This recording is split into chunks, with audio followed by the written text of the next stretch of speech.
자, 지금 이렇게 봤을 때 직접민주주의라고 하는 이유는 그런 정치에 참여 안 하는 사람들 중에서 때로는 어떤 사안마다 이 정확한 것들이 국민의 의사를 일치시키는 것 같고 성숙성. 그래서 프랑스는 반대로 미국과 틀리게 직접민주주의를 통해서 지금 여소야대가 무지 많이 벌어지는데 직접민주주의를 통해서 많은 걸 해결하죠. 그래서 제 말은 선생님 말씀하신 대표제적인 초대표제적인 미국식이 좋을 수도 있고요.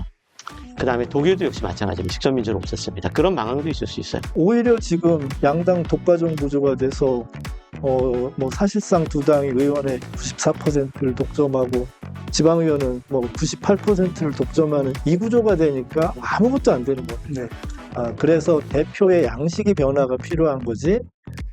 지금 의원들이 못해서가 아니라 의원들이 서로 견제하면서 협력할 수 있는 이 구조를 못 만든 것을 생각한다면 저는 대의제 발전 또는 대표제 발전이 한국 민주의 최대 과제지. 네. 이거를 대체하는 직접민주주의나 뭐 국민 발언이나 이게 절대 좋은 결과를 저는 가져오지 않을 거라고 생각합니다.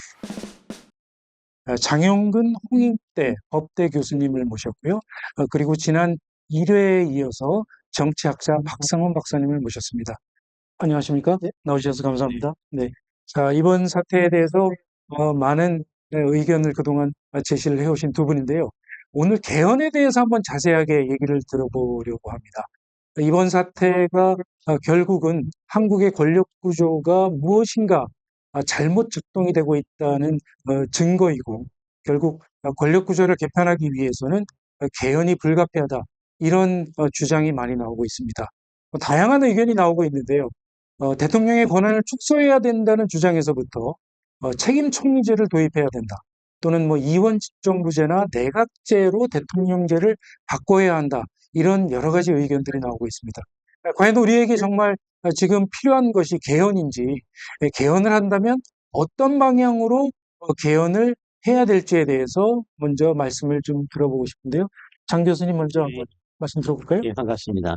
아까 제가 개헌특위를 참여를 했었는데 결국엔 제가 개헌특위 가서 느꼈던 것은 뭐냐면 우리 헌법은 왜 중요하냐라는 걸 생각을 해야 됩니다. 우리가 헌법을 얘기를 드는데 헌법은 누가 뭐래도 그 나라의 최고법이죠. 근데 그 최고법이 된 이유가 뭐냐? 우리는 그 얘기를 하지 않습니다. 헌법이 있기 때문에 그냥 헌법을 바꾼 건데 헌법이 최고법이 된 가장 큰 이유는 헌법은 거기에 정의로운 최고의 원리들이 담았기 때문입니다. 즉 역사적으로 그냥 자기가 상상으로 만들어내는 게 아니라 그 나라의 역사를 통해서 최고의 정의로운 원리들이 담았기 때문에 최고법이 되는 거지.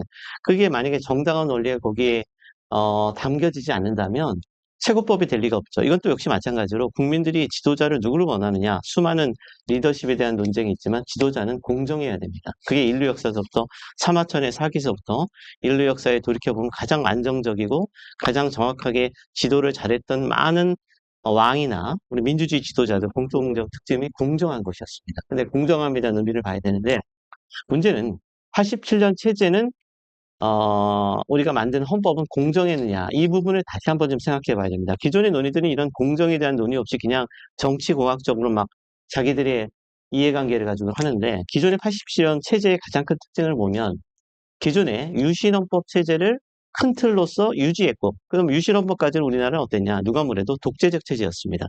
전형적인 제왕적 체제였던 거죠.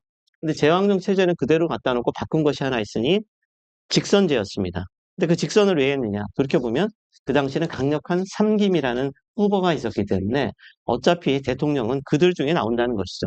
그럼 결국 돌이켜보면 이게 진짜 국민 전체를 위한 개헌이었는가? 아니면 삼김을 위한 기존의 정치권을 위한 개헌을 보면 87년 개헌은 국민 전체를 위한 정의를 위한 공정한 또 민주공화국의 이념을 위해서 만든 헌법 개정이 아니라 그들만의 이익을 위해서 만들었기 때문에 급하게 개정이 됐었습니다. 물론 그때 들어왔던 게 헌법재판소 하나 정도 들어왔는데 그나마 헌법재판소가 좀 더 국민들한테 이익이 되는 체제로 기본권에 대한 개혁을 한 건 맞습니다만 큰 틀을 보면 이렇게 기존의 정치권을 위해서의 직선제로 바꿨던 게 가장 큰 배경이었고 따라서 체제 자체는 어쩔 수 없이 그 법 자체를 보면 큰 틀에서 보면 기존의 유신헌법이나 거기서 이어졌던 제왕적인 그런 체제를 전제로 유지되어 왔던 것이죠. 그래서 그로 인해서 남용되는 문제도 있고요. 물론 그런 법이 있어도 국민의 의식이 바뀌었으니까 우리 한번 민주공화국이 있어 보면 국민들을 바라보면서 그 리더십을 민주적으로 행사해야 되긴 해야 하나, 지금도 역시 이번에 탄핵 사태를 보듯이 현 대통령이 명확히 국민의 의사와 괴리된 지가 꽤 오래됐습니다. 그럼에도 불구하고 정권을 유지하면서 하다가 터진 사건이죠. 자, 이런 일을 보면은 아무리 저기 국민의 의식이나 여러 가지가 향상돼 있어도 제도가 잘못돼 있으면 남용의 여지가 더 쉽게 만든다는 측면이 있거든요. 근데 그런 면에서 저는 헌법 개정 내지는 우리가 헌법이라고 했을 때 꼭 그 헌법 조문도 중요하지만 헌법을 구체적으로 실현하는 그 법들도 있습니다. 그래서 실제는 실질적 헌법이라고 하는 거죠. 대표적인 정당법이나 선거법이 전형적인 정부 조직법, 국회법 이런 것들이 전형적인 헌법을 실현하는 실질적 헌법법이거든요. 이제 그런 것들까지 같이 생각해서 헌법 조문을 바꿀 수 있고 또는 그렇지 않으면 실질적인 헌법 조문들도 같이 개정을 생각해야 된다 이렇게 보고 있습니다. 예, 그렇군요. 네. 헌법을 고쳐야 될 필요가 있다고 보시는 거고, 헌법과 함께 헌법을 실현하기 위한 예. 실질법도 고쳐야 될 것 같다, 이런 말씀을 주셨고요. 박상훈 박사님은 어떻게 보시죠? 네, 저는 헌법보다는 정치를 잘하는 게 늘 중요하다라는 게 제 생각이고요. 어, 다만 지금 개헌론이 나오는 어떤 현상이랄까, 그거를 여론조사를 일단 좀 보게 되면 개헌을 해야 된다라는 의견도 압도적이고, 그런데 대통령제를 잘못 운영해서 만들어진 문제인데 어떤 그 정부 형태가 더 바람직하냐 그러면 또 대다수는 대통령제를 말하는 아주 흥미로운 현상 앞에 있다고 봅니다. 어떻게 해석해야 되겠나 이렇게 좀 생각해 보면 첫째는 저는 개헌을 해야 된다라는 이야기는 정치를 크게 바꿨으면 좋겠다라고 하는 그 의식을 다른 형태로 표현한 거라고 봅니다. 그래서 개헌론에 대한 요구가 높다라는 건 다른 방법에 의한 정치개혁론이라고 일단 첫 번째는 생각이 들고요. 두 번째는 그런데 개헌을 하는 건 이게 무슨 논문을 바꿔 쓰는 문제가 아니기 때문에 민주정치에 이제 참여자들의 이제 게임 룰을 정하는 거기 때문에 참여자 모두가 합의를 할 수 있는 조건이어야 되는데 현재 우리가 갖고 있는 양당 독과점 구조에서는 사실 개헌 자체는 저는 어렵다고 봅니다. 사람들의 생각에는 개헌 정치는 바꿨으면 좋겠는데 실제 개헌이 될까라고 하는 좀 회의적인 생각이 다른 정부 형태에 대한 다양한 생각을 좀 못하고 있는 약간 어정됨을 좀 보여주고 있다고 생각합니다. 어, 개헌론은 지금까지 민주화 이후 37년을 돌아보면 연초나 또는 재헌절 때 이렇게 마치 이렇게 하게 되어 있는 시즌 행사처럼 해왔습니다. 아마 우리나라 뭐 청년 정치에 대한 것도 유행이 지나가듯 저는 이번에도 뭐 약간 좀 시즌 비슷한 특집 기사 형태로 아마 지나가지 않을까. 만약에 개헌이 진지하게 논의되려면 저는 일단 정계 개편론이 전제돼야 된다고 보고 두 번째는 우리나라 대통령제를 포함해서 정부 형태에 대한 연구가 좀 충실해야 된다고 봅니다. 저는 한국의 지난 37년의 대통령제에 대한 좋은 연구가 있나 그런 그게 별로 없다라는 게 참 첫 번째로 안타깝고 두 번째는 뭐 다른 정부 형태로 변화를 생각한다면 학계나 뭐 공론장에서도 논쟁이 있어야 되는데 사실 논쟁이 저는 없다고 봅니다. 개헌론은 개헌해야 된다라고 하는 사실 그렇게 충분한 근거도 없는 이렇게 주장들이 좀 많고 학계에서는 만약에 이게 진지하게 논의됐다라면 저는 학파가 있어야 된다고 봅니다. 정치학계에서는 소위 말해서 민주화된 제3세계 국가들에게 의회 중심제 또는 내각제를 권하는 학파를 보통 예일 학파라고 부르고 거기에서는 뭐 다양한 연구도 있고 뭐 거기에 반대되는 또 이게 또 학파들이 또 있고 한데 우리는 현재는 그런 학파도 없어서 아마도 이번에도 어떻게 보면 상황에 따라서 논의를 좀 하고 지나가지 않을까. 그래서 그렇게 안 되려면 논의에 참여하는 분들도 좀 책임감을 갖고 논의를 해야 되지 않을까, 좀 그런 생각하고 있습니다. 그렇군요. 박상훈 박사님, 개헌보다는 정치를 하는 방식, 관행을 좀 바꿔야 될 것 같다. 이런 의견을 가지고 계신 것 같은데, 일단 지금의 대통령제를 유지한다는 전제하에 일단 우리 5년 단임제가 너무 단점이 많아서 뭔가 책임 있게 대통령이 국정을 운영할 시간이 부족하다. 이런 주장은 개헌과 관련 없이 그동안 오랫동안 제기된 주장인데요. 그래서 5년 단임제를 4년 중임제로 바꿔야 먼저 다음번에 또다시 당선이 되기 위해서 1기 때 조금 더 책임성을 가지고 민의를 반영을 해가면서 안정성을 가지고 국정을 운영하지 않겠느냐, 뭐 이런 주장이 나오고 있는 것 같습니다. 반대하는 의견도 많이 있고요. 뭐 말하자면 뭐 윤석열 대통령이 8년 했으면 얼마나 끔찍했겠느냐, 뭐 이렇게 주장하시는 분들도 있고요. 4년 중임제에 대해서는 어떤 의견을 갖고 계십니까? 뭐 미국의 그 순수한 대통령제에 가깝죠. 그 모델 자체는.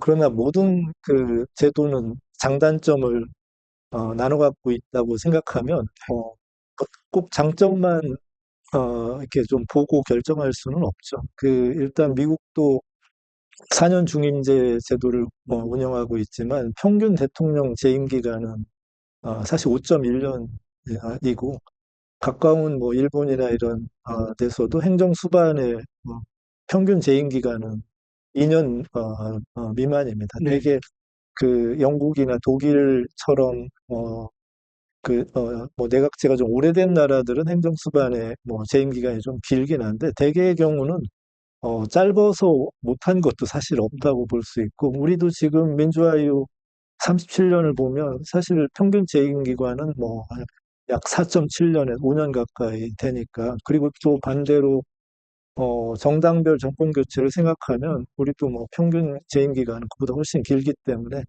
꼭 중임제를 해야 어떤 장기적 퍼스펙티브를 뭐 가질 수 있다라는 것도 부분적으로만 우리가 맞다고 얘기를 해야 되지 않을까. 일단 이게 첫 번째 판단이고요. 두 번째는 저는 중임제를 한다 그러면 미국처럼 중간평가의 형식으로 반복하는 건 우리 현실에서는 정치를 계속 양극화시키는 것으로 작용해서 우리 안에서도 논의가 있듯이 대선과 총선을 일치시키는 게 필요하다고 봅니다.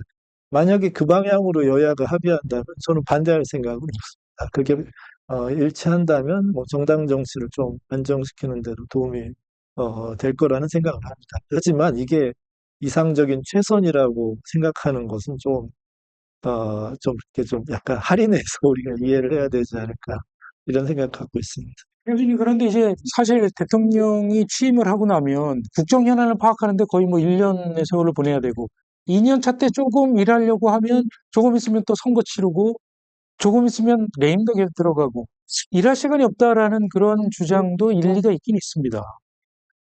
저도 이제 기본적으로 이 전제 조건은 우리가 의원 내각제나 이원 집정부제보다는 대통령제를 전제로 한다는 거. 그런 면에서. 그리고 또 실제 여론의 상당수가 적게는 45%에서 70% 정도가 대통령제를 선호하고 있거든요. 이제 그랬을 때 대통령제를 유지하는데 어떤 식으로 보완할 것이냐. 대통령제 보완의 방식이겠죠. 지금 말씀드린 대로 사실 여러 논의가 있습니다만은 기본적으로 우리나라의 대통령제, 우리나라뿐 아니라 마찬가지죠. 미국에서 왜 트럼프가 나왔느냐. 그 다음에 빌 클린턴이 지방정부 아칸소라는 아주 조그만 주의 주지사가 대통령이 됐습니다. 또 버락 오바마라고 전혀 그 중앙 정치권에서는 이름도 없던 사람이 단순히 대통령 수락 연설에서 후보 연설에서 연설하면서 갑자기 스타로 떠올랐죠. 제가 왜 말씀드리냐면 대통령제 의원 내각제의 또 중요한 것 중에 하나는 이런 뉴 페이스가 의원 내각제에서는 바로 나오기 힘들다는 거죠. 좋든 싫든 그 한 정당에서 나이가 젊든 나이가 많든 당수까지 올라가야 되는 과정이 있기 때문에 기본적으로 시간이 최소한 얼마가 걸리단 말이죠. 최소한 적게는 5년에서 10년.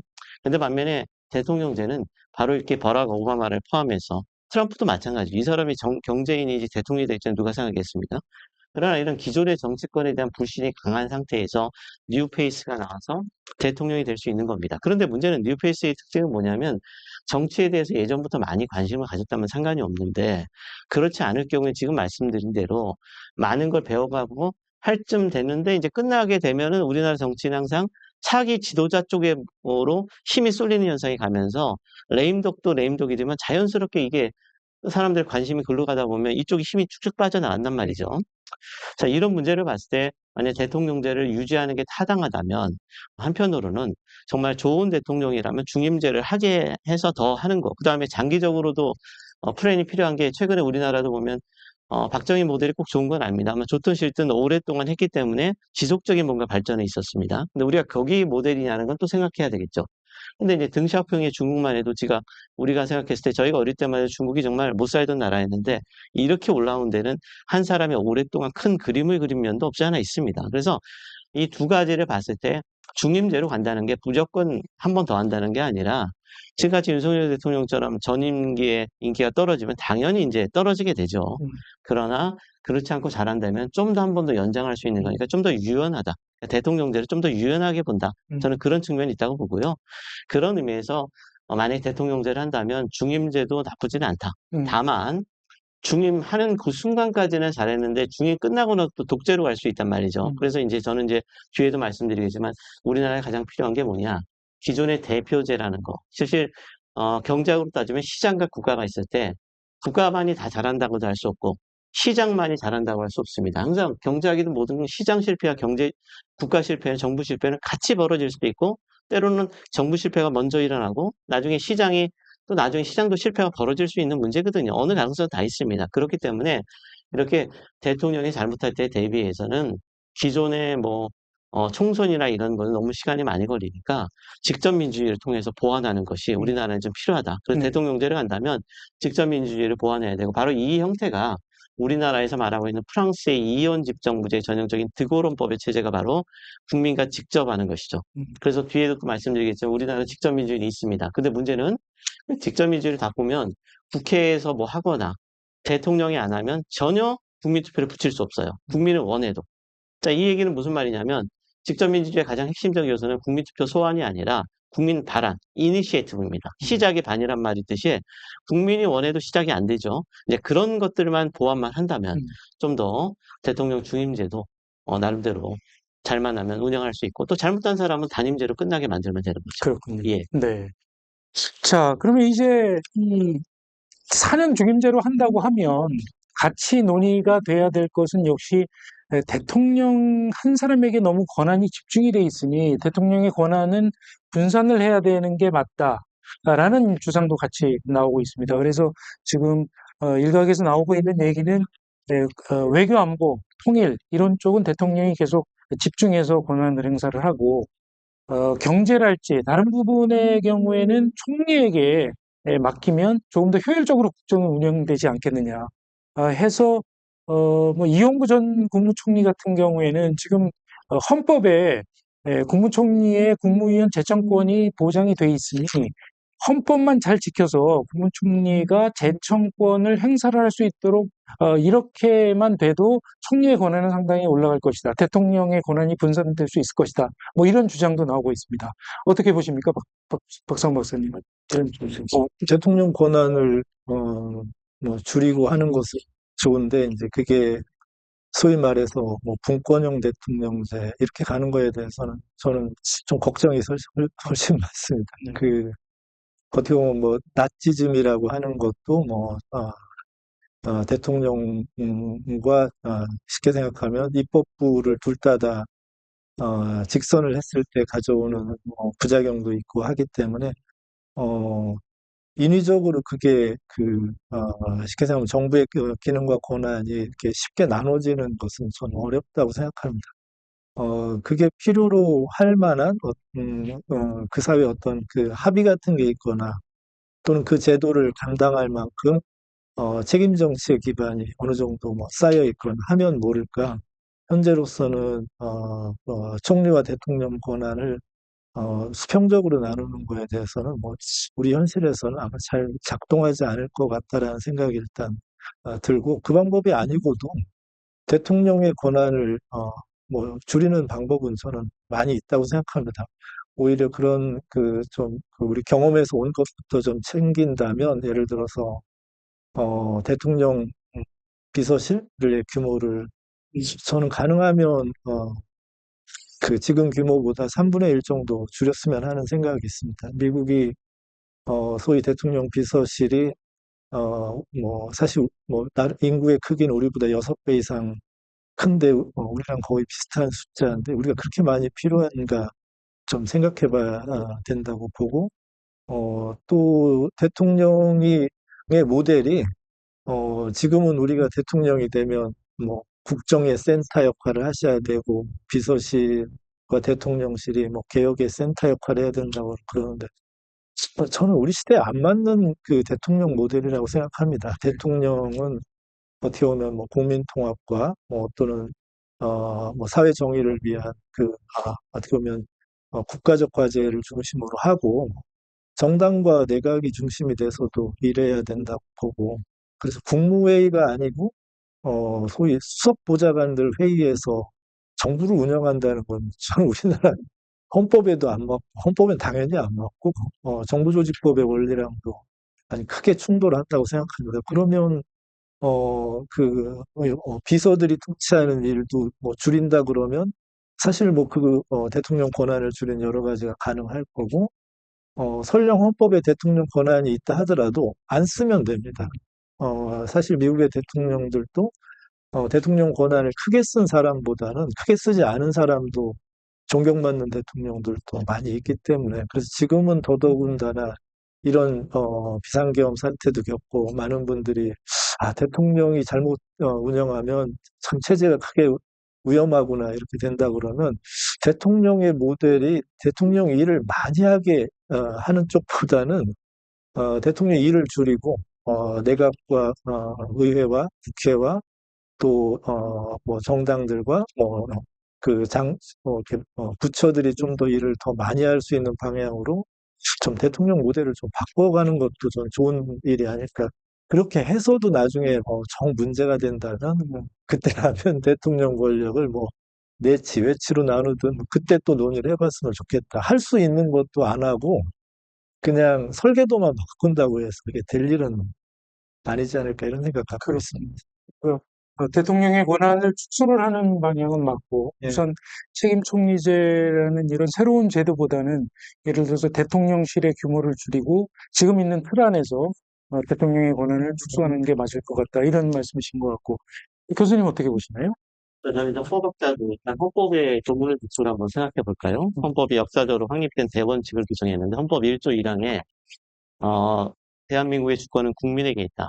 그다음에 이 항의 후단에 모든 권력은 국민으로부터 나온다고 되어 있습니다. 그게 무슨 의미냐면 국민이 지지한 사람만이 힘을 가질 수 있습니다. 국민이 지지하지 않은 사람이 힘을 더 가질 수가 없죠. 근데 어쨌든 좋든 싫든 대통령은 국민에서 직선됐습니다. 근데 총리가 국회에서 선출되든 또는 임명받든 간접적으로 국민의 민족 정당성이 있는 거지 직접 국민이 뽑아놓지 않은데 이거의 권한을 갖다가 상당수 준다라는 문제는 사실 우리가 헌법 개정을 통해서 국민투표로 확정되기 전까지 힘든데요. 그중에 제일 중요한 게 이 수상 책임제에 관해서 굉장히 혼동적인데요. 수상의 권한을 확대하기 위해서 지금 분권형이라고 하는 것은 대통령의 권한을 그야말로 나눠준다는 거죠. 일부 떼어내는 겁니다. 이런 형태가 하나 있고 지금 이용구 총리가 말한 것은 뭐냐면 대통령의 인사권도 있는데 다만 실질적으로 내부적으로 수상이 임명 제청권을 주면 대통령이 그걸 더 어느 정도 구속되게 한다. 그러니까 대통령의 권한을 뺏는 게 아니죠. 하나는 대통령의 권한을 뺏어서 옮기겠다는 게 하나 있고요. 하나는 대통령의 권한을 뺏지 않은 상태에서 내부적 통제 정치를 만드는 겁니다. 그래서 저는 후자 쪽은 충분히 지금 현재도 법령 개정 정도로도 가능하고 크게 문제 없고요.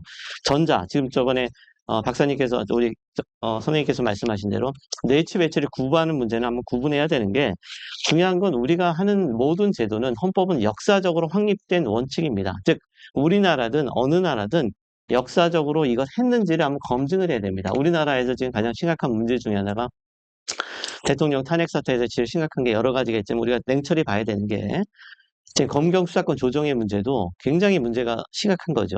검경 수사권 조정을 통해서 오히려 좋게 된 게 아니라 굉장히 최악으로 바꿔놓은 겁니다. 그래서 아무것도 못하는 이런 국가가 스톱되는 상태를 만들어놨죠. 그것이 왜 그러냐?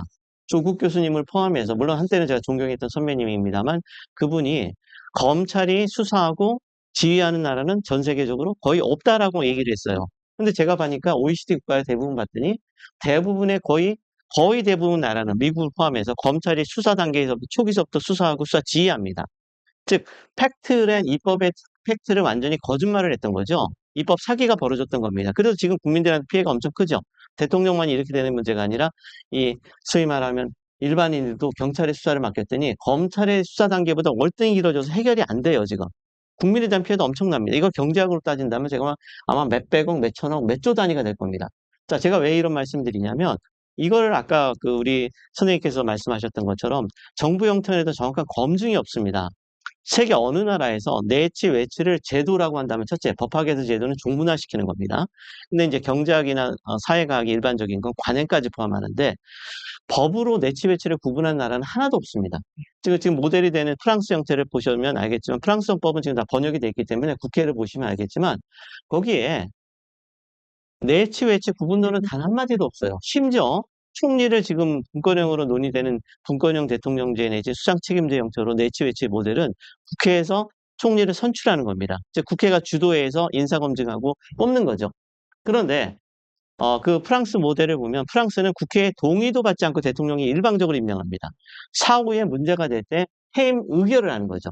즉, 이게 전혀 다른 제도를 해석을 완전히 왜곡시키고 있는 겁니다. 그래서 이 문제만큼은 우리 지식인들이 한번 검증을 해야 된다고 생각합니다. 명백한 이 부분도 내치외치가 그러면 내치외치에 구분한 나라가 있었을까? 봤을 때 프랑스에서 한 2번 정도 있었습니다. 첫 번째, 드골 때죠. 드골이 이제 아시다시피 대통령 전에도 내각 수상을 했습니다만 이게 보고 났더니 아시다시피 지금 국제학술대회를 하면 2개 국어가 공용어입니다. 영어랑 이제 프랑스어인데 그게 이제 드골의 영향도 크다고 보는 게 왜 프랑스어가 되느냐? 만약에 프랑스의 식민지가 아프리카에 무지 많았습니다. 북부 아프리카도 많았지만 이 중부 아프리카도 무지 많았죠. 만약에 이걸 우리나라와 일본의 식민지 관계처럼 청산을 했으면 어떻게 되느냐? 일본은 반일 감정이랑 역사적 왼수가 되는 겁니다. 근데 프랑스는 그렇게 정리 안 하고 영연방 비슷하게 프랑스 연방을 만들어 놨어요. 사실상 우리가 잘 몰라서 그렇지. 그러다 보니까 그 사람들이 아직도 프랑스어를 쓰고 프랑스의 외교적 관계에서 프랑스의 그런 그런 친프랑스 세력이 되죠. 그렇기 때문에 외국어로도 국제학술대뿐 아니라 외교적 영향이 아직도 있는 거거든요. 그리고 좀 경제적 위상에 비해서. 자, 이런 걸 드골이 만들기 위해서 워낙 바쁘다 보니 나는 식민지 문제 해결하기도 바쁘다. 그러니까 내치는 총리에게 맡긴다. 이런 적이 한 번 있었죠. 근데 둘 다 같은 이념을 가졌던 정당이었고요.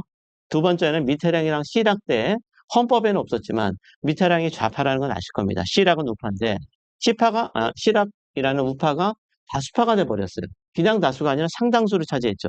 그러다 보니까 국회에서 발목을 잡으니까 일을 못하니까 그걸 해결하기 위해서 시락에게 너 좋다. 너에게 내치를 줄 테니까 총리를 줘라.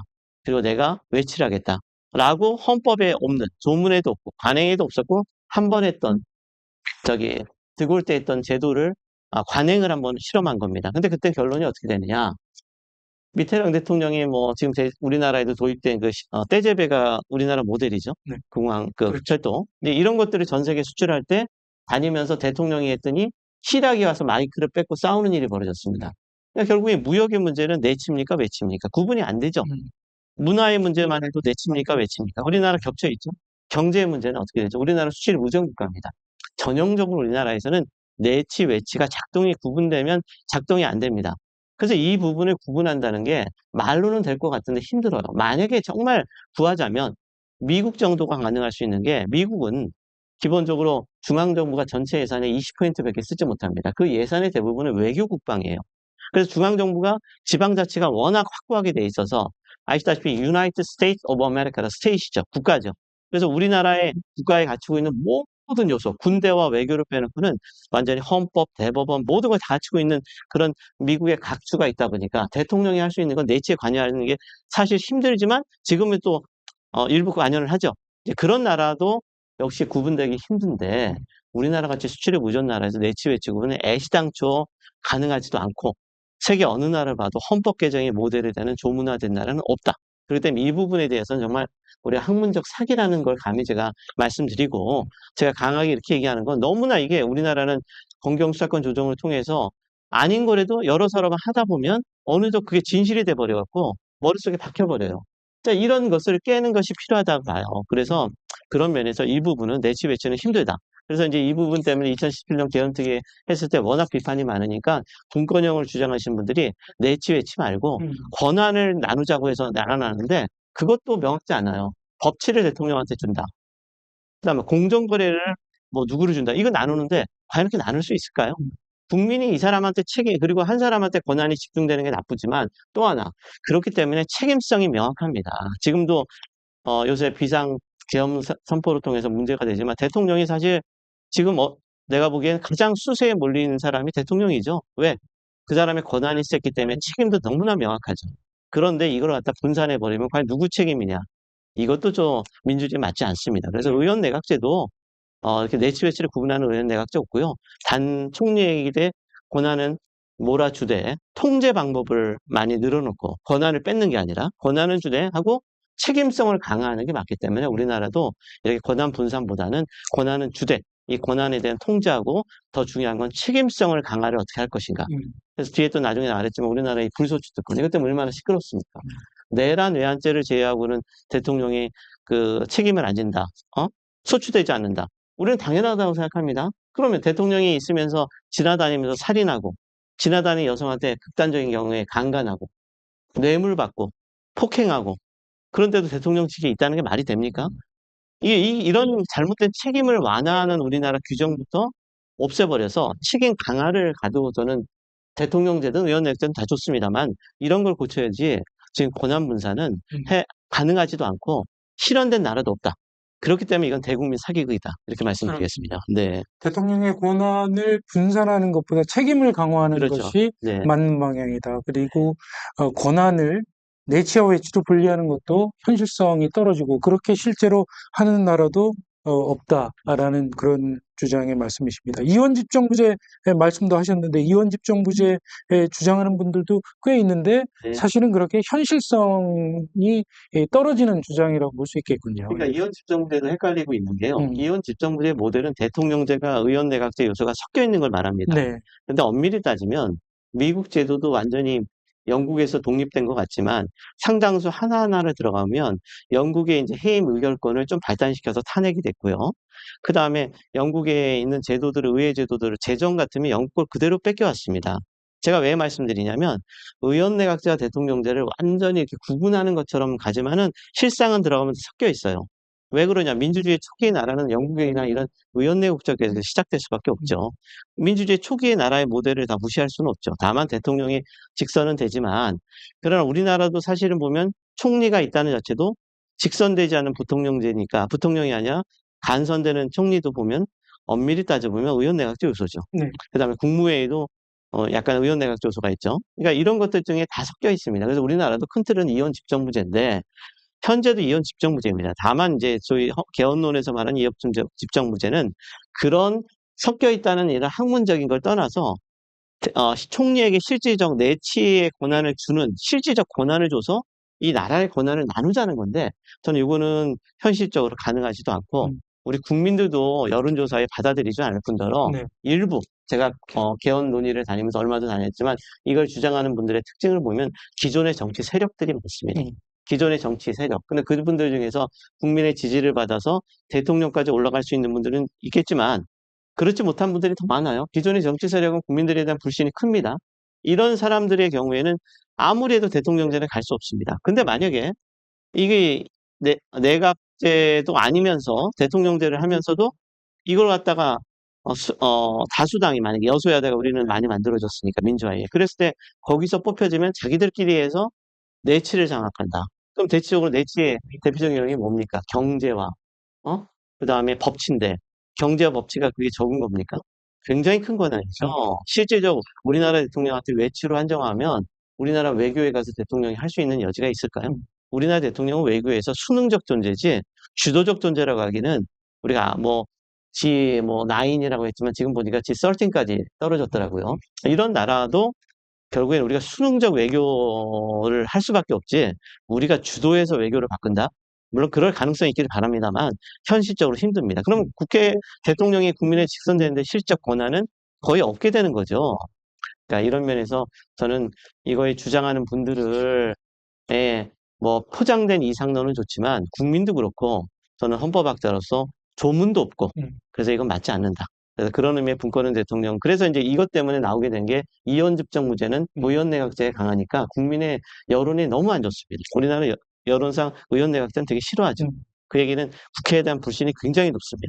여론조사에 확고한 꼴찌는 국회이죠. 음. 이런 상황에서 말을 바꿔서 나온 게 이원 집정부대도 문제가 많다. 그래서 내치 배치 구분론을 분권형 대통령제라는 표현으로 또 표현을 썼습니다. 그래서 국민들이 막 헷갈려하고 있지만 큰 틀은 이원 집정부제의 틀, 그다음에 분권형 대통령제, 내치 배치가 큰 틀에서 개헌론에선 같이 가는 건데 국민들의 여론을 호도하기 위해서 이원 집정부제나 이렇게 되면 논란이 국민들이 싫어하니까 분권형 대통령제로 말만 바꿔놨습니다. 그래서 2017년 개헌에서 김영우 의장이나 거기서 논의할 때 얘기했어요. 이거 가지고 국민들이 여론에 받아들이지 않는다. 그랬더니 그 말을 위해서 만든 게 분권형 대통령제입니다. 그래서 국민들도 그 부분에 대해서는 언어가 있게 되지만 명확하게 지식인들이 정리를 해줘서 음. 우리의 논의되는 건 다 틀린 게 아니라 같은 말인데 언어적인 그런 장난적인 가까운 그런 것들이 있다라는 걸 알려야 되겠죠. 그 네.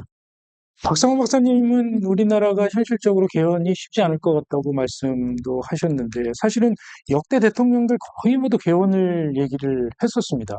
또 지난 문재인 전 대통령 때는 이제 박근혜 전 대통령의 탄핵 때문에 개헌을 해야 된다는 그런 강한 요구가 있었고 그래서 예를 들면 헌법재판소장을 대통령이 지명하는 게 아니고 헌법재판관들이 호선으로 결정을 하도록 하는 그런 내용이 담긴 이런 개정안이 실제로 나오기도 했고요. 그런데도 역시 무산이 됐죠. 이렇게 역대 모든 대통령이 개헌을 하려고 했는데 개헌이 결국 안 되고 있는 현실, 과연 이게 왜 그런 걸로 이해를 해야 될까요?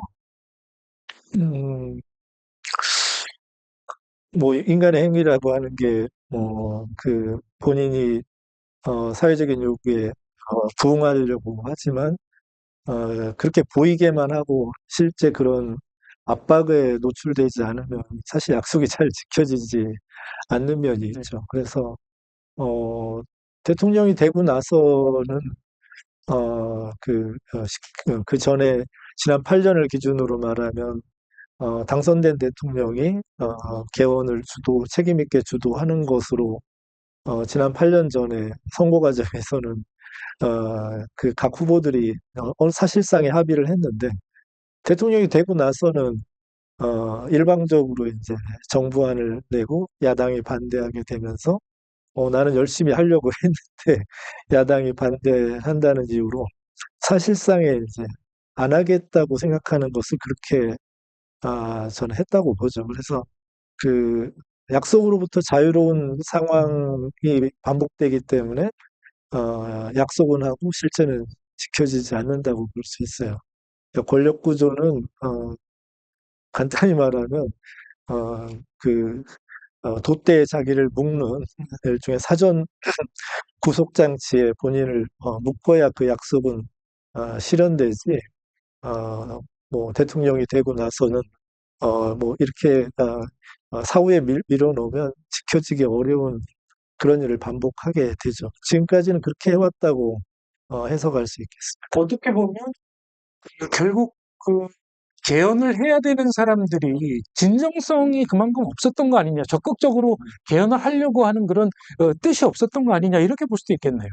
말씀한 대로 사실 지금 마찬가지입니다. 국민들도 수많은 개헌 논의를 하지만 사실 저는 꼭 아까 말씀드린 대로 헌법을 꼭 바꾸지 않더라도 우리나라 체제에 대한 점검은 필요하다고 생각합니다. 사람은 자기도 모르게 그냥 가죠. 관행상, 습관상. 근데 어느 순간에 우리가 무슨 지도에 절벽이 떨어진다는 얘기 있듯이 거기 떨어지는 것까지 모릅니다. 상황을. 그게 인간이기 때문에 인간에게는 항상 중요한 게 제3자에서 뭔가 판단해주는 사람이 있거나 또는 극단적인 위기 상황이 있다면 그때는 깨닫게 되죠. 근데 그런 것들에서 저는 이번에 헌법 개정이 꼭 헌법 개정으로 간다기보다는 우리나라 전반적인 체제를 점검하는 그런 중요한 계기가 되어야 된다고 생각합니다. 근데 그 중에서 지금 질문 사항과 관련되는데 제가 아까 정의를 말씀드렸습니다. 헌법은 정의를 담아놔야 됩니다. 우리가 정의에 대한 논의가 많이 있습니다만 정의가 뭐냐? 되게 어려운 말들이 많죠. 그러나 저는 정의는 헌법뿐 아니라 법뿐 아니라 모든 것의 핵심이 돼야 되고 법의 최고는 모두 다 정의입니다. 그 중에서도 가장 정의로운 게 헌법이죠. 그런데 정의의 가장 큰 게 뭐냐 논란이 있지만 저는 쉽게 말씀드리고 싶습니다. 우리나라에도 이미 알려진 신상필벌. 너무나 누구나 다 아는 사실이거든요.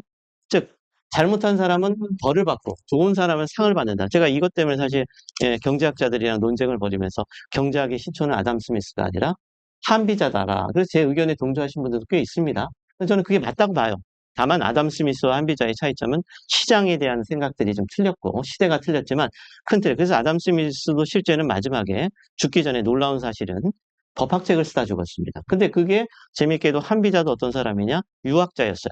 그 사람이 법학을 했지만, 법치를 했지만, 아담 스미스도 에틱스, 그래서 알게 좀 도덕 감독론이라는 책을 썼습니다. 그 다음에 우리가 국부론이라는 책을 썼죠. 그 다음에 마지막 단계를 국민들이 설명 안 하지만 경제학에서 반면에 가르쳐야 되는 게 법학을 쓰다 죽었습니다. 경제학도 법학으로 가야 되는 건데 그 마지막 단계가 바로 정의지. 그래서 모든 게 정의인데 정의의 신상 필벌을 본다면 필벌은 뭐냐면 책임을 진다는 겁니다. 반드시 세상에서 좋은 일을 한 사람은 상을 받아야 되고 잘못한 사람은 벌을 받아야 됩니다. 근데 그거를 실현할 수 있는 기구가 뭐냐? 지금 질문하셨던 감사원, 헌법재판소, 법원입니다. 근데 여기가 지금 우리나라를 보면 어떻게 되어 있느냐? 헌법재판소가 재판하기도 전에 일부 여당에서는 불공정성 얘기가 계속 나옵니다. 왜 그러냐? 누가 임명했냐에 따라서 그게 우리나라 헌법재판소도 헌법 교수지만은 학생들한테 얘기합니다. 헌법재판 결정 그대로 다 믿으면 안 된다. 왜? 누가 임명했냐에 따라 결론을 내고 가는 것 같아요. 정치적인. 이거 안 됩니다. 법원도 마찬가지입니다. 제가 이제 지금 야당 대표 얘기하면 되지만, 현 야당 대표가 대통령 후보로 살아남을 수 있는 큰 건 뭡니까? 권순일이라는 어떤 대법관께서 했다고 지금 논란이 되지만, 그 판결, 뭐 더 자세히 얘기할 수 없지만, 말도 안 되는 판결입니다. 만약에 수동적으로, 우리가 이런 유튜브뿐 아니라 방송이든 말할 거 줬고요. 예상 질문지 다 줍니다. 그러면 그때 도지사 대표로 나가는 사람이 거기 나올 때 예상 질문을 못 받았을까요? 이미 받았던 거고 수동적으로 즉시에 질문한 게 아닙니다. 이미 받았던 걸 생각했던 걸 냈을 뿐이에요. 그러니까 그거 대법원의 판결도 잘못될 뿐더러 그 판결의 내용 자체를 보면 기존에 있을 수 없는 얘기입니다. 그럼 부모가 애한테 너 공부했는데 다른 데 가서 딴짓하고 와서 거짓말을 엄마한테 공부 안 하고 다른 데 놀다 와서 공부했습니다. 그 거짓말 아닙니까? 거짓말이죠.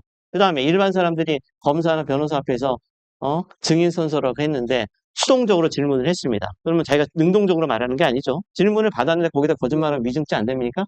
일반인들은 다 거짓말이고 위증죄로 되는데 최고의 권력자들은 이게 말이 되냔 말이죠. 제가 왜 말씀을 드리냐면 이제 우리나라 사법부나 헌법재판소가 너무나 오염되어 있습니다. 즉 정치적으로 오염되어 있는데 이런 걸 깨기 위해서 미국 같으면 종신제로 가게 되는 거죠. 즉 어떠한 정권도 그 사람이 살아있는 한 그 사람의 가치를 바꾸지 않는 한 힘들어요. 근데 우리나라는 지금 이 부분이 약하기 때문에 저는 지금 질문하신 대로 다른 것보다도 이 책임성 강화하는 거, 정의가 헌법이 실현돼야 되는데 이 부분이 실현되기 위해서는 결국 헌법재판소나 법원 이쪽이 공정해야 되고 여기서 객관적으로 돼야 돼 감사원까지요. 근데 이게 좀 되지 않은 부분은 요번에는 이 부분은 헌법을 바꿀 필요가 있다고 봅니다. 즉 그래서 이런 부분의 필벌에 대한 책임성 강화 부분을 꼭 정부 형태보다도 실제는 이런 걸 바꿔야 되는데 지금 현재 벌어지고 있는 것은 정치권의 이해관계자들이 자기들에게 유리한 룰을 바꾸는 겁니다. 국민에게 필요하고 진정하게 헌법이 추구하는 공정성을 위해서 법을 바꾸는 게 아니라 자신들에게 유리한 룰을 바꿔서 대통령이 당선되기 힘든 정당 같으면 그나마 대통령이 안 돼도 차기에 만약에 대통령은 대부분 인기가 떨어지게 돼 있죠. 기본적으로.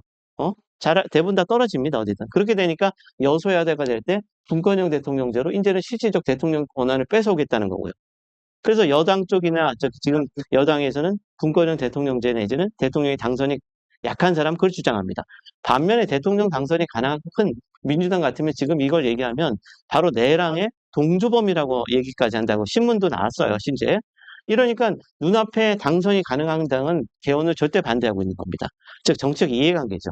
그래서 또 이 문제를 책임성 강화뿐 아니라 제가 아까도 말씀드렸지만 이런 걸 위해서 저는 국민 발안제가 반드시 도입돼야 됩니다. 지금 이런 형태로서는 여소야대기도 하고 야당이 대통령이 될 가능성이 높기 때문에 동의 안 해줄 겁니다. 개헌은 사실상 힘들다고 봅니다. 근데 이런 걸 막기 위해서도 국민들한테 알려서 다음에 대선에는 이걸 정책 공약으로 내세우는 사람이 대통령이 될 수 있는 그런 가능성을 열어두면서 그런 의미에서 저는 앞으로 지금 당장은 안 될 것이고 앞으로 그런 국민한테 국민 발안제들 할 수 있는 사람이 대통령이 당선돼서 우리 이걸 바꿀 수 있게 그런 시스템을 저는 하는 게 이번 대선의 의미가 있다 보고요. 지금 당장은 우리 말씀하신 선생님처럼 개헌의 가능성은 사실상 서로 이해관계가 틀려서 힘들고 국면 전환용이다. 이렇게 말씀드릴 수 있죠. 그렇군요. 네. 우리가 생각하는 것보다 훨씬 개헌을 하기에는 조건이 성숙하지 않았다. 또 현실적으로 어렵다. 이런 의견을 좀 두 분 모두 가지고 계신 것 같습니다. 그러면 두 분 모두 생각하시기에 개헌보다도 우리 정당 정치를 발전시키고 의회 민주주의가 좀 더 자리 잡기 위해서 예를 들면 헌법의 가치를 실현하기 위한 그런 실제법을 먼저 고치는 게 좋겠다 이런 의견을 갖고 계신 것 같은데 박상훈 박사님도 선거법이나 이 공천제도 이런 거에 대해서 상당히 이 여러 가지 대안을 갖고 계신 걸로 알고 있습니다. 어떻게 고쳐야 된다고 보십니까? 어, 저는 지금 우리나라 공직선거법을 지난번에 준연동형제로 바꾸고 뭐 조금씩 개선해 왔고 저는 그 제도면 사실 제도 자체로는 충분하다는 생각입니다. 문제는 그 제도가 다당제 효과를 못 만들게 만든 것은 그 위성정당이라고 하는 법의 취지와 어긋난 정당의 선택이었기 때문에 문제여서 또 제도를 바꿔서 또 한다고 해도 또 그 제도의 효과를 누구든 다 자기 이익을 위해서 활용하게 되어 있기 때문에 현재는 저는 위성정당을 만들지 않겠다는 정도만 각 당들이 합의하고 실천한다면 지금 제도로도 다당제 효과를 발휘하기에는 그렇게 못하지 않다고 생각하는 편입니다. 공천제도에 대해서는 네, 공천제도는 우리는 다 이걸 뭐 국민에게 돌려준다고 하는데 그게 가져다 준 부작용이 저는 지금과 같은 정치를 좀 만들었다고 생각합니다. 정당에 대한 가장 본질적인 정의는 공직 후보자를 양성하는 기관입니다. 네. 그리고 공천의 원초적인 정의는 노미네이션이죠. 자당의 정체성이나 정책 목표를 가장 잘 실현할 사람을 주권자인 유권자들에게 이제 판단을 이제 요청하기 위해서 파견하는 거니까. 그래서 그들이 뭐 잘 준비하면 유권자가 최종적 결정자로서 이제 그들을 이제 결정해 줘야 되는데 언제부턴가 이제 뭐 시스템 공천이라는 이름으로 여론조사와 또 국민선거인단과 그다음에 당원 직접 투표라고 하는 형식으로 하게 됐습니다. 근데 그 결과는 당의 뭐 최고 권력자 또는 대선에 나갈 이 정도의 힘을 가진 사람에게 미 원하는 방법대로 이제 공천을 주도할 수 있게 됐습니다. 어, 권력은 투명해야 견제할 수 있습니다. 우리가 역대 정당의 리더 가운데 가장 센 사람으로는 김대중 전 대통령을 보통 말합니다. 그래서 그때는 정당이 일종의 삼김 보스같이 지배된다 그랬는데 김대중 전 대통령이 당시는 총재죠. 당 총재였을 때조차도 본인이 원하는 공천은 40% 이상 할 수 없었습니다. 만약에 그때 절반을 넘게 했더라면 아마 반란이 일어났을 겁니다. 근데 본인이 정책 공천의 결정권자이기 때문에 본인이 당내에서 뭐 도덕적 정당성을 하려면 절반 조금 미만 정도 하는 겁니다. 그래서 그 시대에는 무슨 노무현 대통령을 포함해서 신진 개혁 세력도 성장하고 그다음에 온건 중도파 당내 계파도 성장하고 그다음에 합리적 보수도 성장했는데 지금처럼 공천권을 다 개방하고 국민선거인단하고 하면서 결과적으로 결정권을 이 영향력을 행사하는 특정 팬덤 리더들이 당을 주도하게 돼버린 겁니다. 그래서 즉 옛날에는 가장 센 당 대표나 총수도 절반 이상을 할 수 없는 공천권을 지금은 사실상 맘먹으면 시스템이란 이름으로 이제 소위 말해서 당원의 직접 투표 또는 국민선거인단의 어떤 이름, 여론조사라는 이름으로 사실 100%도 할 수 있게 돼버렸습니다. 그 결과가 지금과 같은 뭐 팬덤 포퓰리즘 정당의 이제 출현이라고 볼 수 있는데, 그래서 저는 누가 공천권을 행사하는지가 선명한 방법대로 당내 공천이 이루어지길 바랍니다. 저는 가장 좋은 건 영국처럼 그 당 지도부가 결정하는 게 사실 가장 좋다고 봅니다. 그러면 그 지도부가 공천을 잘 했으면 선거에서 유권자가 뽑은 그것대로 나타난 거에 따라서 당 지도부가 교체가 될 수도 있고. 근데 지금은 선거 과정, 아니 공천 과정에서 어떤 불합리한 일이 벌어져도 누구도 책임을 물을 수 없는 구조가 돼버렸다. 이게 정치학이라고 저는 생각합니다. 권력을 가진 사람에게는 책임을 부과하는 방법은 쉽게 생각하면 일반 시민들에게 개방해서 시민들이 결정하게 하게 되면 사실 당 안에서 최고 권력자가 여론을 지배하게 되어 있습니다. 그래서 당내의 다원적 구조를 못 만들면 오히려 직접 이 공천 과정에 당원이나 국민이 참여하게 되면 사실 1인 지배자의 출현이 훨씬 용이해진다는 것을 전 생각해야 된다고 봅니다. 그래서 저는 지금처럼 뭐 여론조사로 공천하고 국민 선거인단으로 공천하고 하는 그것의 부작용 때문에 한국 정치가 누가 대통령이 될 것인가를 두고 극단적으로 대립하는 부작용을 가져왔다고 생각하는 편입니다. 그렇군요. 교수님, 정당법이랄지 선거법 어떻게 고쳐야 된다고 보시나요? 지금 관련된 거 예정 논의와 좀 약간 연결해서 말씀드리면요. 우리나라가 지금 제왕적 대통령제의 문제점이 있는 건 명확합니다. 그런데 이 제왕적 대통령제를 해결하기 위해서 좀 전에 논의했던 분권형 대통령제, 이혼집정문제, 내취해치 구분론의 상당수의 특징을 보면 의회의 권한을 강화하는 겁니다. 그럼 의회의 권한만 강화하면 될 거라고 헌법학자도 얘기하고 헌법 개정의 안들이 그렇게 나오고 있는 거죠. 근데 저는 그걸 비판하는 이유가 이걸 구체적으로 나눠야 됩니다. 물론 그건 정착적일 수도 있는데 여대 야수를 볼까요? 여대 야수에 보면 우리나라의 정치 풍토상 여당이 지금도 대통령이 잘못됐을 때 저는 비판을 많이 했습니다. 대통령이랑 죄송한 얘기지만 같은 대학을 나온 것도 있지만 친분은 없지만 일부 잘 되길 바란 것도 있었습니다. 직언을 많이 했어요. 근데 반면에 지금의 여당은 직언 전혀 하지 않습니다. 그러니까 이게 우리나라의 문제점을 이번에 냉철하게 봐야 됩니다. 여당이 다수가 되는 형태, 여대 야수가 돼도 의회 권한 강화해도 대통령 통제 못합니다. 반대로 여소야대로 갈까요?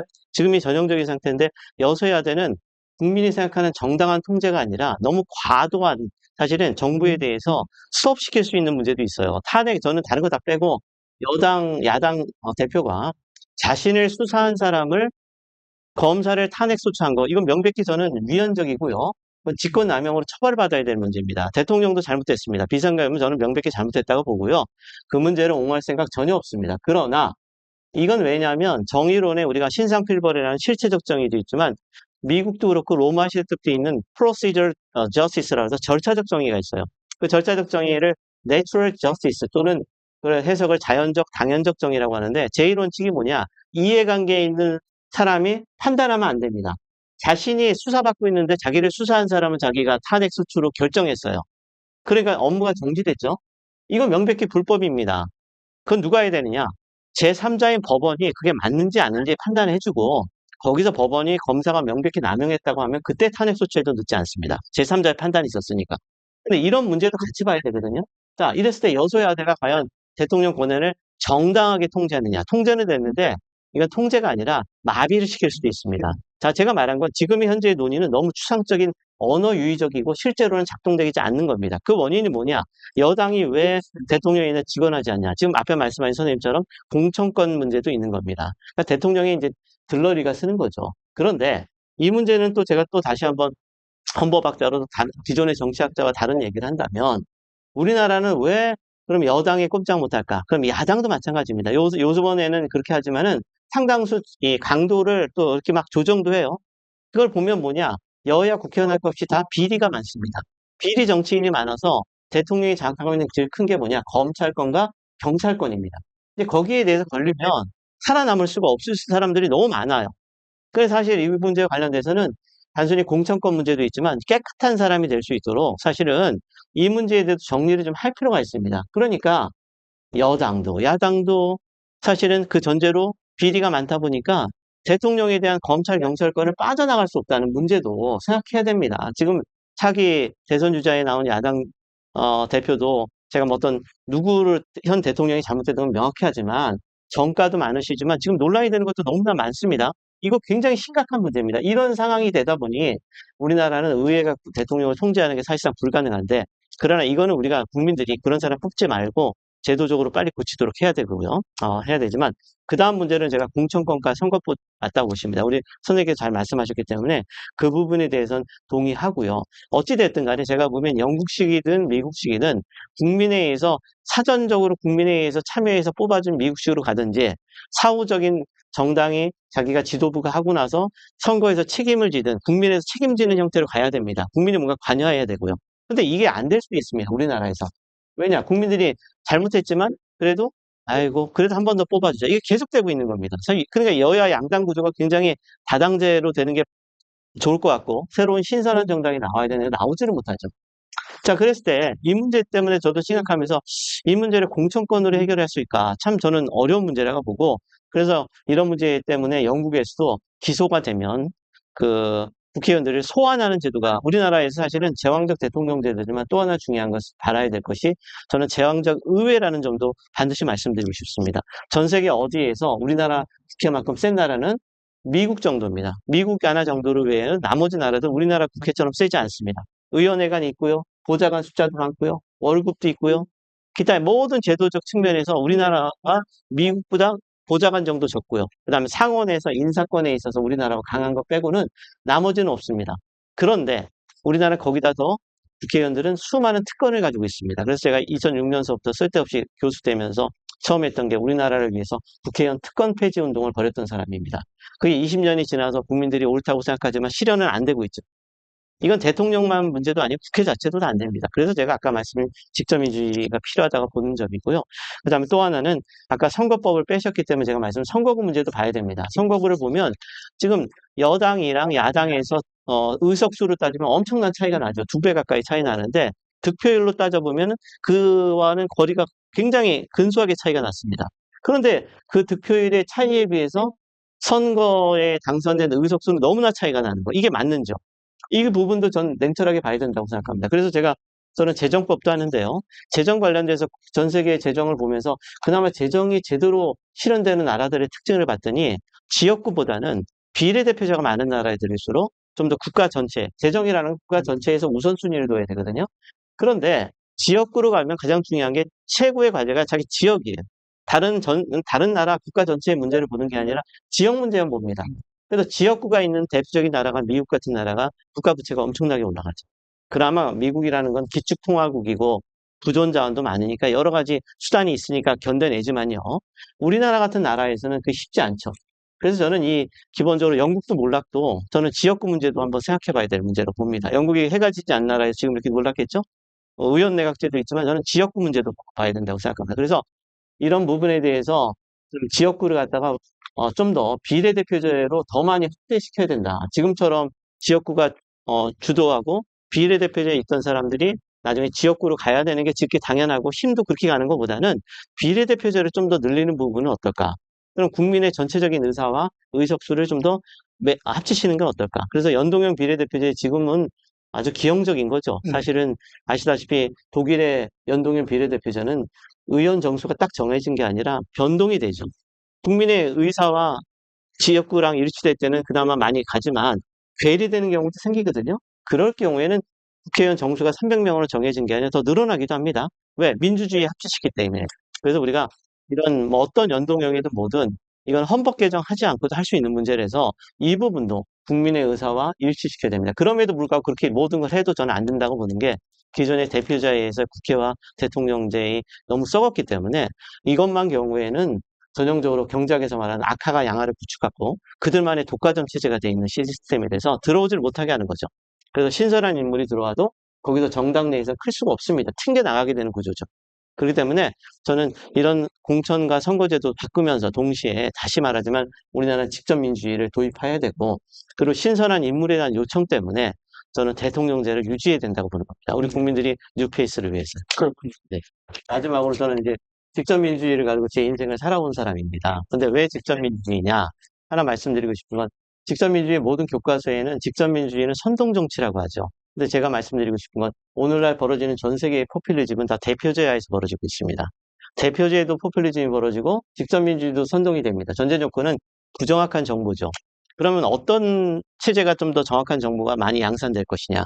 제가 봤을 때는 스위스나 미국의 제도를 봤더니 우리가 직접민주주의를 잘 이해 못하고 있습니다. 직접민주주의는 OX로 일도양단이 아니라 어떤 것이 발안이 되면 그 발안을 바로 결정하는 게 아니라 6개월이나 길게 보면 1년 동안 논의가 됩니다. 그 논의되는 과정에서 정치에 참여하지 않았던 신선한 많은 그 권력에는 튕겨나갔지만 정말 개혁의 뜻을 가지고 있는 수많은 사람들이 직접민주주의 참여해서 의견을 낼 수 있습니다.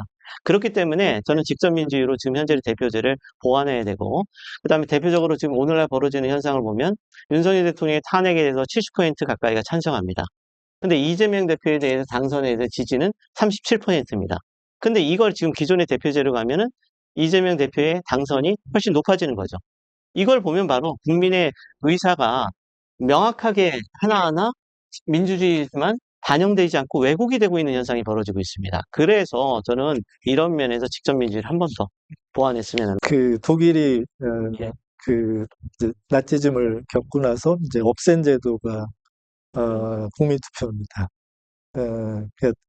미국, 그러니까 독일이 전후에 했던 제도 변화나 이런 걸 조금 눈여겨볼 필요도 있다고 생각하는데, 하나는 이제 순수 비례대에서 이제 소위 말해서 이제 지역구가 있는 비례대표제로 전환을 했고, 직접 민주주의의 문제점 때문에 소위 정당 중심의 대의제 민주주의를 이제 헌법의 기본 원리로, 본헌법의 기본 원리로 이제 바꾸게 된 점도 있다는 것도 생각해야 되고, 스위스는 그 긍정적인 측면은 그게 직접 민주주의 때문에 긍정적인 것은 아닙니다.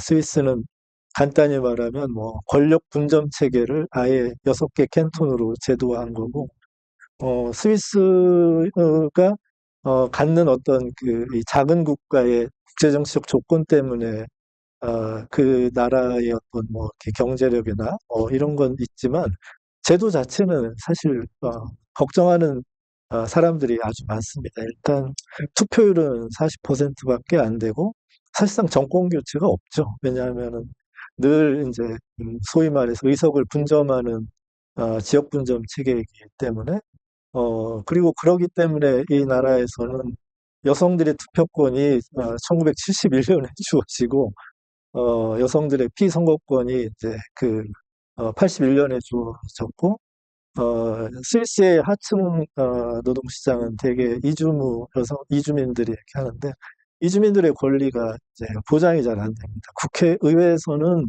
관련된 권리 보호를 해도 국민 투표를 하면 뭐 여지없이 이제 쉽게 생각하면 이주민들에게 그런 권리 주기 싫다라고 이렇게 하게 되고 직접 민주의 또 대표적인 나라는 이제 미국이고 캘리포니아 중심인데 캘리포니아 주의 직접 민주주의가 가져다 준 여러 가지 문제점들이 많이 있었습니다.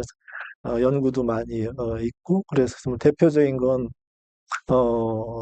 재정 관련된 그것은 반드시 주민 투표를 거치게 한다거나 또 뭐 소환 제도가 용이하게 한다거나 뭐 이런데 이게 주민의 전체적인 의견을 대표하는 게 아니라 대체적으로 목소리 큰 사람들의 주장이 실현이 됩니다. 그래서 그 한 조사에 따르면은 캘리포니아 지역에서 주민 투표의 90%는 소위 이 기획사에서 주도한 그게 이제 90% 승률이 되죠. 어, 직접 민주주의는 선호의 강도가 높은 사람들을 위한 제도고 선호의 강도는 대체적으로 교육 수준하고 소득 수준이 비례하게 된다. 그래서 되게 직접 민주주의를 하게 된다 그러면 교육받은 도시 중산층들의 욕구가 더 실현되게 되고 우리도 지금 엄밀히 말하면 저는 직접 민주주의 또는 과도하게 비대의제적인 방법에 대한 좀 과도한 적용이 문제를 많이 만들어냈다고 생각합니다. 대표적인 게 청와대 국민청원 같은 제도, 국회에서도 국민 발안에 준하는 방법을 합니다. 그래서 각 정당마다 1년에 한 번씩 해서 이제 그 각 당마다 정책 발안 대회 같은 걸 합니다. 거기에 그 보통 사람들이 오는 구조는 아닙니다. 대개는 그 정당 안에 들어가서 뭔가 이렇게 기회를 잡고자 하는 사람들이나 또는 특별한 이익이 있는 사람들이 이제 몰려오는 점이 있어서 좀 그런 점을 생각해야 된다. 대의제는 저는 이런 점에서 장점이 있다고 생각합니다. 뭐냐면 인간의 이해관계나 갈등을 인정하고 그 이해관계나 갈등을 조정해서 일을 하기 때문에 저는 의미가 있다고 생각합니다. 미국 헌법을 만든 사람으로는 제임스 메디슨이라는 사람을 뭐 미국 헌법의 아버지라고 부릅니다. 그 사람이 미국 헌법을 만든 원리는 교수님 말씀하신 것처럼 정의나 덕성에 의한 것이 아니어야 된다는 관점으로 이제 헌법을 만든 겁니다. 그래서 그 양반 이렇게 설명대로 하면 인간은 천사가 아니고 천사를 데려와 정부를 맡길 수 없기 때문에 다양한 이해관계들이 책임성을 높이는 구조로 이렇게 투입될 수 있게 되는 것.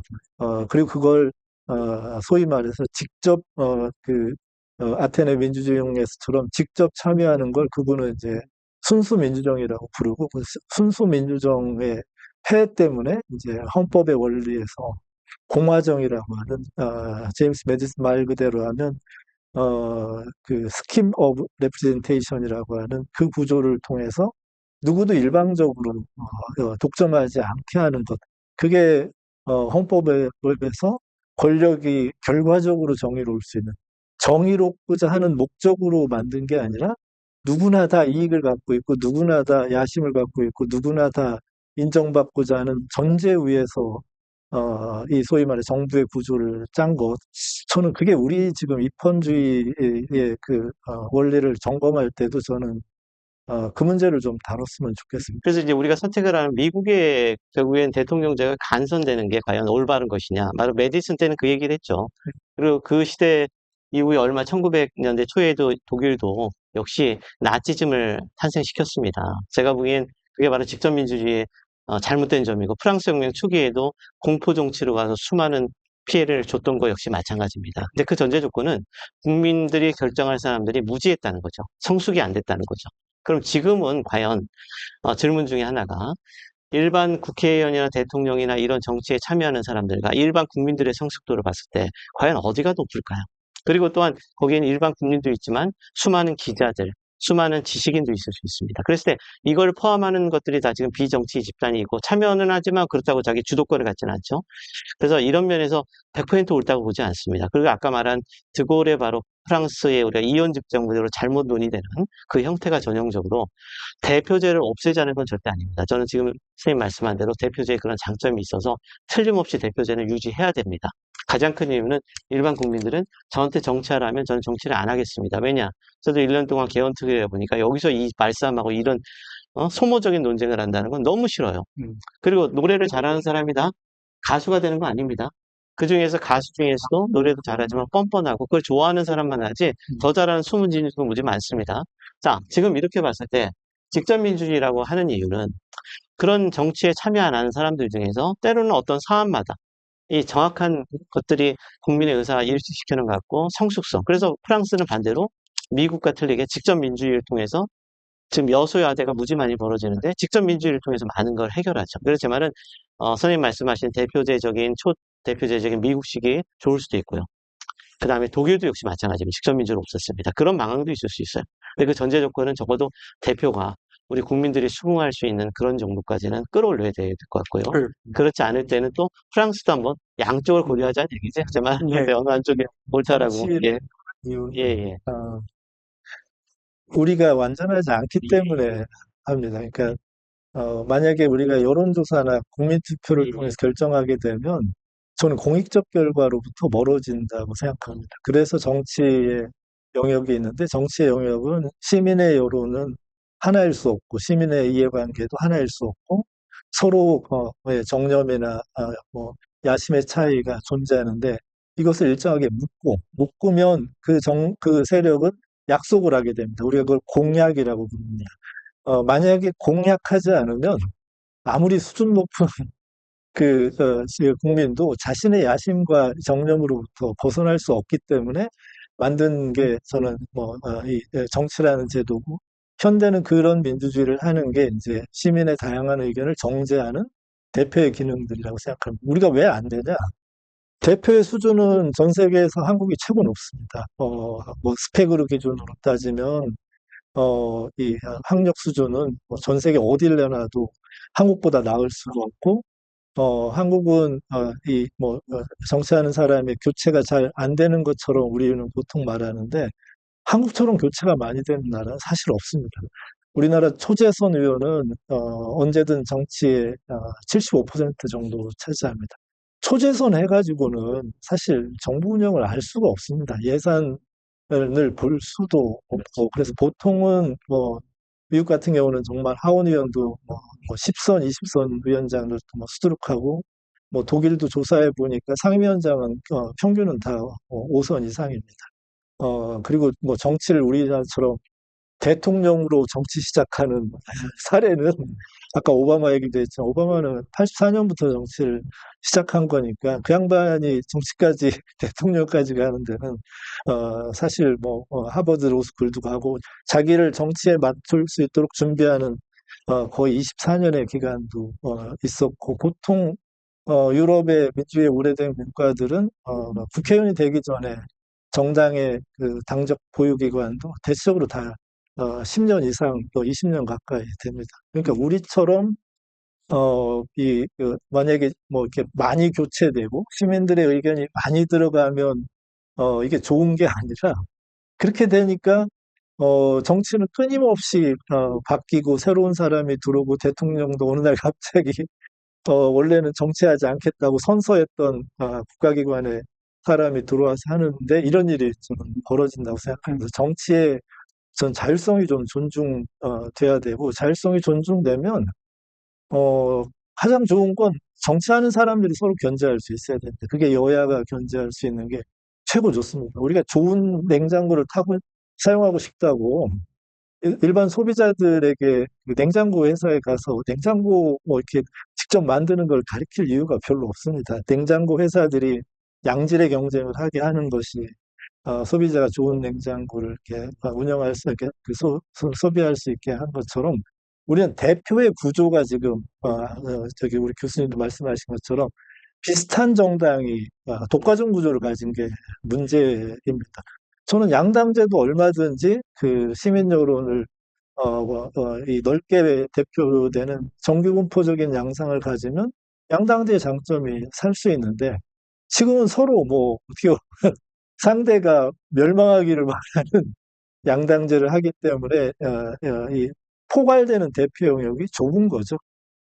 그래서 가능하다면 여소야돼도 다당제였을 때 우리가 적어도 2004년 처음으로 우리가 과반수 정당이 처음 나온 총선은 2004년이었는데, 2004년 전에는 여소야대가 괜찮았습니다. 그때는 청와대도 마음대로 못했고 야당들도 서로 협력을 교차적으로 했기 때문에 그때 여소야대 때는 진짜 많은 일을 했습니다. 금융실명제 부터 시작해서 무슨 군을 병영으로 돌려보내는 아주 평화적인 일까지 그때는 참 잘했는데, 오히려 지금 양당 독과점 구조가 돼서 사실상 두 당이 의원의 94%를 독점하고 지방의원은 98%를 독점하는 이 구조가 되니까 아무것도 안 되는 겁니다. 네.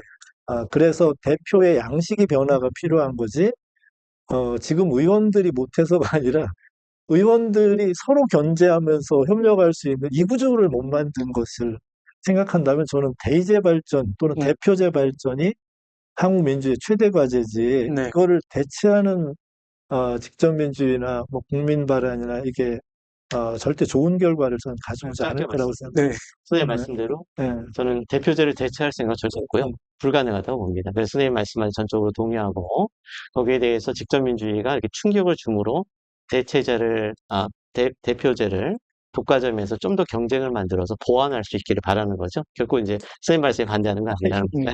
네.